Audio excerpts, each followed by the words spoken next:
Passado o período da autonomia, realizou-se no Rio de Janeiro, em 1932, a 9ª Convenção Mundial de Escolas Dominicais. Otília de Oliveira Chaves, casada com o futuro reitor da Faculdade de Teologia, Derli Chaves, foi uma das delegadas e relatora das comissões. Uma das atuações de Otília foi como presidente da Federação das Sociedades Metodistas de Mulheres da Conferência Anual Brasileira. Participou de vários congressos de mulheres metodistas na América Latina. O primeiro foi realizado em 1942, na Argentina.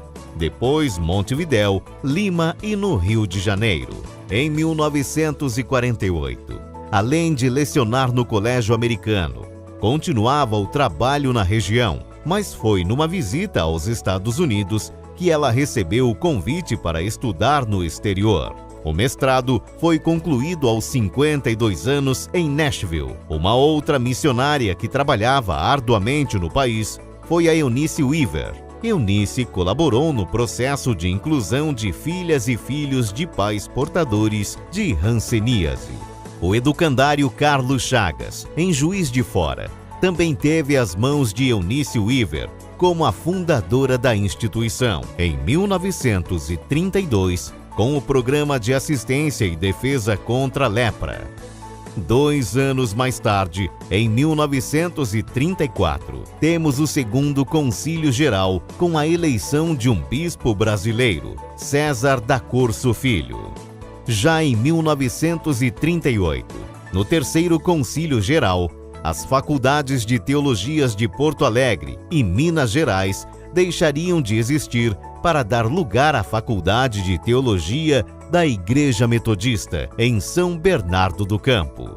Começa a circular no Brasil em 1940 o No Cenáculo, que hoje é uma referência mundial, contando com mais de 3 milhões de leitores no mundo, com presença marcante em mais de 100 países. E a Igreja segue nas áreas missionárias, educacionais e sociais. Em 1948, a luta contra o câncer e a tuberculose é tratada na revista Voz Missionária pela primeira vez. A redatora da revista, Leila Epps, visitou o trabalho desenvolvido com a tribo indígena Kaiowás e publicou uma extensa matéria com localização, fotos, além de uma entrevista com o médico recém-formado Dr. Nelson Becker Araújo, que saiu da faculdade para trabalhar com os povos indígenas. De lá para cá, a missão indigenista se ampliou e faz parte da missão metodista.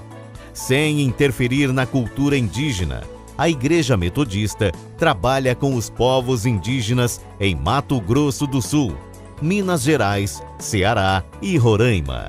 Uma pastoral foi criada para orientar os indigenistas que trabalham com esses povos. O reverendo Guaraci Silveira foi eleito deputado estadual em 1946 e participou da Assembleia Nacional Constituinte.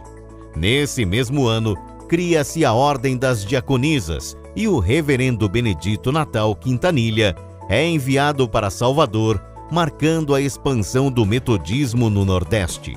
As décadas seguintes foram marcadas na vida da Igreja. Em 1955, aprova-se o número de 5 regiões eclesiásticas. Em 1959, o reverendo Dorival Belk inicia o metodismo em Recife. Em 1967, cria-se o COGEME. Nasce a Igreja Metodista Wesleyana como cisão da Igreja Metodista e Dom Helder Câmara é paraninfo na FATEL. Em 1968, o metodismo chega em Fortaleza. Faculdade de Teologia é fechada. Concílio Geral Extraordinário é convocado para discutir questões da FATEL. E no ano seguinte, em 1970, o Credo Social é reformulado. Aprova-se o ingresso à Ordem Presbiterial sem distinção de sexo. 4 anos mais tarde, em 1974, Zenide Lima Soares entra para a história como a primeira presbítera da Igreja Metodista. O plano quadrienal é aprovado nesse ano. Em 1982, aprova-se o Plano para a Vida e Missão, e a Igreja adere ao Conselho Nacional de Igrejas Cristãs, CONIC, e ao Conselho Latino-Americano de Igrejas, CLAI. Em 1996, o reverendo Lino Estevão Magalhães Leite, eleito a bispo, renuncia ao episcopado. Em 2001, elege-se a primeira bispa da Igreja Metodista, Marisa de Freitas Ferreira. 5 anos mais tarde, a Igreja Metodista sai de órgãos ecumênicos e cria-se a Rede Metodista de Educação. O 19º Concílio Geral prevê a presença metodista em cada cidade com mais de 100 mil habitantes. No último Concílio Geral, realizado em 2016, foi eleita a segunda bispa da Igreja, Ideide Brito Torres. Atualmente, a Igreja Metodista tem quase 300 mil membros, mais de 1.400 igrejas divididas em 8 regiões eclesiásticas e 2 missionárias. O trabalho social não parou.